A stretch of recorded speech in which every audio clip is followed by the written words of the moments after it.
de volta com o Horizonte Debate. O debate de hoje é sobre fake news eleitoral.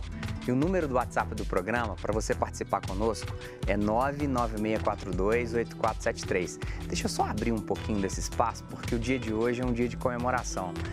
No dia 8/8/2008, eu defendi o meu mestrado, era por volta de umas 15 horas da tarde, aqui na Casa Emaús, na casa aqui onde é a sede do mestrado da Psicologia da PUC Minas. E 30, 40 minutos depois, nem comemorei tanto, eu vinha direto para cá, para participar pela primeira vez de um programa aqui na TV Horizonte. Foi defender lá, ser aprovado, graças a Deus, e vim para cá para falar sobre o projeto de mestrado aqui na TV Horizonte. 10 anos depois, apresentando com vocês esse programa que é uma grande honra, no horário nobre da TV aberta de Minas, uma alegria grande fazer isso. Isso não é fake news não, hein, Caio? Olha para vocês verem. Até um participante fake veio para cá e não quis se identificar conosco. O Jairo Bauer de Contagem. Você não é o Jairo Bauer de Contagem, mas eu vou ler a sua pergunta, porque a sua pergunta é legal. Identifique-se da próxima vez. Com o avanço da internet e os veículos de comunicação, muitas pessoas estão desacreditadas na nossa política, a ponto de achar que o Brasil já se tornou uma piada. Em alguns momentos é de fato uma grande piada. Aproveitam de algumas situações que acontecem com vários políticos a ponto de fazerem chacotas, montagens de fakes, piadas. O que vocês acham dessas situações? Eu acho que parte do que vocês colocaram é o seguinte: aquele sujeito que é muito homofóbico, quando ele recebe uma notícia, por exemplo, de que o deputado Jean Willis, que é um sujeito de clara militância pelo direito LGBT em Brasília, um sujeito que tem um discurso, que eu acho um discurso interessante para essa defesa. Dizem que Jean Willis, ele agora quer colocar a pauta gay para meninos de 6 anos. O sujeito pega aquilo ali, ele joga para os grupos da família dele inteiro. Trenô, o que pensar dessa história? Aquilo que toca, talvez, uma coisa que o sujeito não tem coragem de, talvez, dizer claramente, e ele passa essa informação para frente. O que pensar disso? Do ponto de vista pessoal, é claro que é negativo. É claro que nós deveríamos ser mais racionais, nos comportar de forma mais ética, etc. Mas o ponto é que, na verdade, a política tira fora de nós exatamente tudo o que tem de pior. Porque vira uma briga tribal, tribalismo, torcida, etc. Então, é exatamente nestas questões que saem esses comportamentos negativos, etc. Agora, repito, o ideal seria que isso não acontecesse, mas como fazer isso? É realmente muito complicado. Então, o que você prefere? Prefere que tenha uma empresa só, uma agência só que faça esta fiscalização sem transparência nenhuma, de forma coercitiva? Ou que tenha mais agências plurais se checando reciprocamente? E aí você pode acreditar mais numa agência, numa outra, etc., dando um selo de qualidade, inclusive a mídia controlando, etc. Então, e até as plataformas que podem escolher não passar algum conteúdo. Então, proibir, por exemplo, hoje já o WhatsApp está fazendo isso. Então, você compartilha alguns sites, alguns links de alguns sites, o WhatsApp já, a priori, proíbe isso. Quando se trata de um monopólio e por trás tem uma certa pressão da política e de interesses políticos, aí é mais complicado. Entendo. Mas, de qualquer forma, não existe um modelo ideal, né? Se a gente pensar, tem sempre aquela pergunta, quem vigia os vigilantes, né? A imprensa já tinha passado por isso. Os observatórios de imprensa eram justamente isso, né? Lugares ali para vigiar a mídia, para ver o que estava sendo falado. Então, é muito complicado fazer Agora eu vou esse tipo de coisa. a colocação, né, desse telespectador. Lá no Fórum Romano, já se identifica ali perto daquela coluna de Saturno ali, as pessoas se entediam muito fácil. Então é possível você identificar lá no chão do Fórum Romano, as pessoas ficavam desenhando. Então tinha lá um julgamento acontecendo, estava muito chato, o camarada ficava desenhando naquele mármore ali, né? As pessoas, elas se interessam muito quando as discussões estão acaloradas nos grupos de WhatsApp, né? Claro. Aquele sujeito, aquilo ali, a turma, 2 horas da tarde, no meio do expediente do trabalho, o camarada para poder ver primo brigando com primo, tio brigando com tio. A controvérsia sempre dá audiência, né? Sempre dá audiência. Ô Jairo, o Cazuza tinha uma frase numa música dele muito interessante no que diz respeito, que a gente pode fazer a leitura da fake news, né? Numa das músicas ele escreveu, mentiras sinceras me interessam.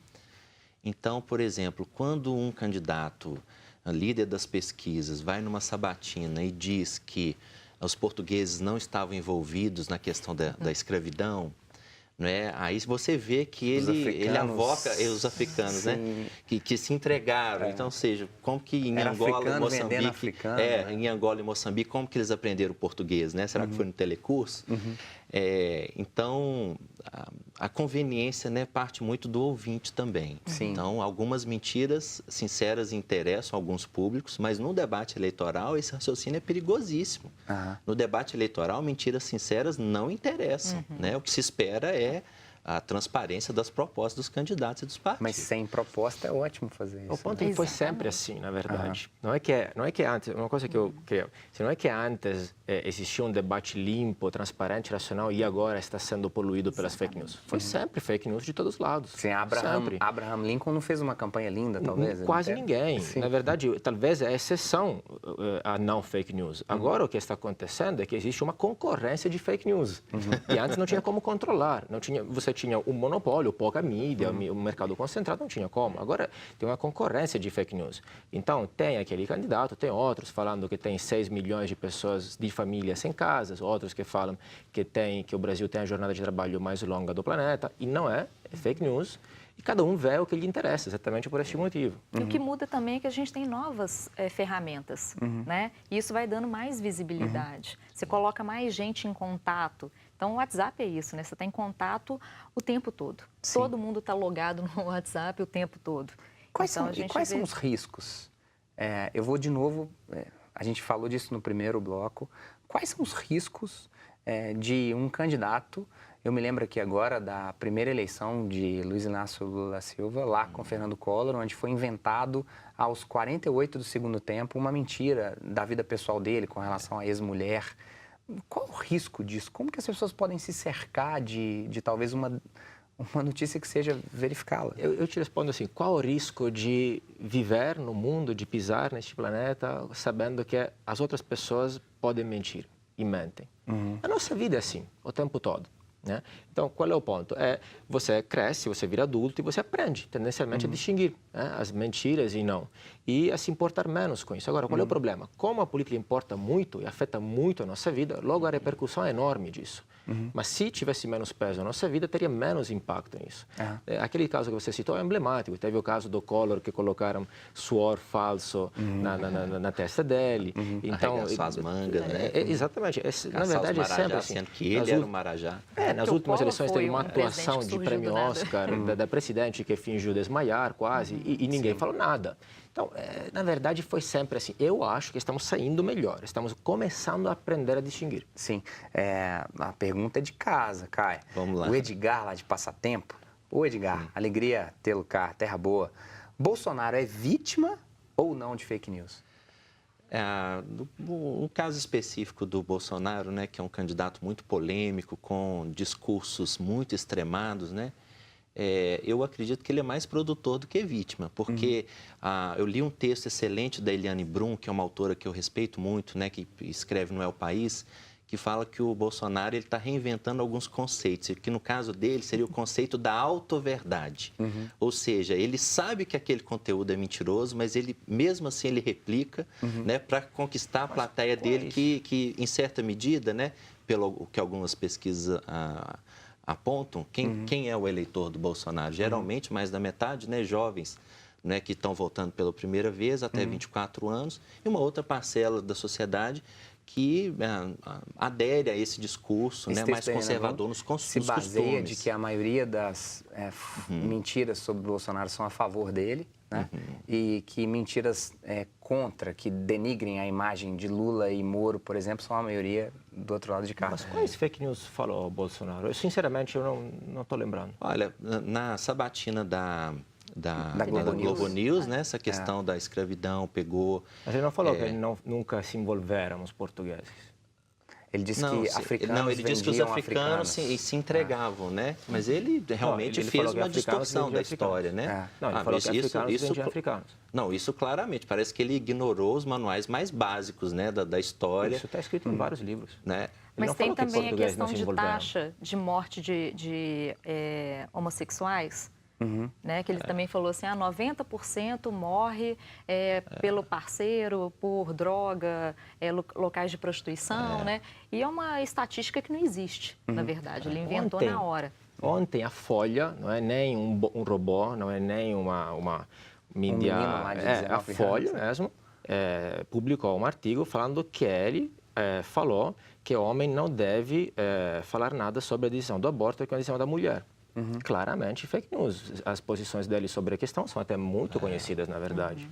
Eu não gosto dele, mas sinceramente não sei se ele é mais vítima que propagador de fake news. O que eu acho que acontece, que é tanto com Bolsonaro quanto com Lula, existe uma comunidade de fãs em torno dos dois. Dos né? dois lados. Aciona essa comunidade de fãs que estão ali produzindo conteúdo o tempo todo. Muita dificuldade do sujeito que tem uma clara covardia de se posicionar e esse sujeito sai transitando imagens falsas de grupos para grupos no WhatsApp com medo de se posicionar. Olha, eu penso sim, ouvi de uma pessoa que eu amo muito hoje de manhã, de que aquilo que o vice do Bolsonaro disse, né, que o Brasil herda a questão dos privilégios dos ibéricos, a indolência do indígena e a malandragem do negro. Eu ouvi de uma pessoa que eu amo... Não, malandragem. Malandragem. Foi malandragem. Ele não usou nem a palavra malemolência, que Sérgio Buarque de Holanda costuma, né? E de uma pessoa que eu amo muito. Mas eu disse assim, por que você não diz isso lá? Você pega algo de alguém porque você é racista, porque você tem uma dificuldade muito grande, porque você tem uma história, né? Obrigado demais a presença de vocês. É o programa que ainda cabia mais uns 2 ou 3 blocos aqui. Que alegria. Chegamos ao final dessa edição. Agradeço a sua participação pelo WhatsApp, vários, e a sua audiência até aqui. Te espero com as suas perguntas e opiniões na próxima quarta-feira. E vamos precisar de mais um bloco desse aqui, um outro programa. Um abraço e até lá. Tchau.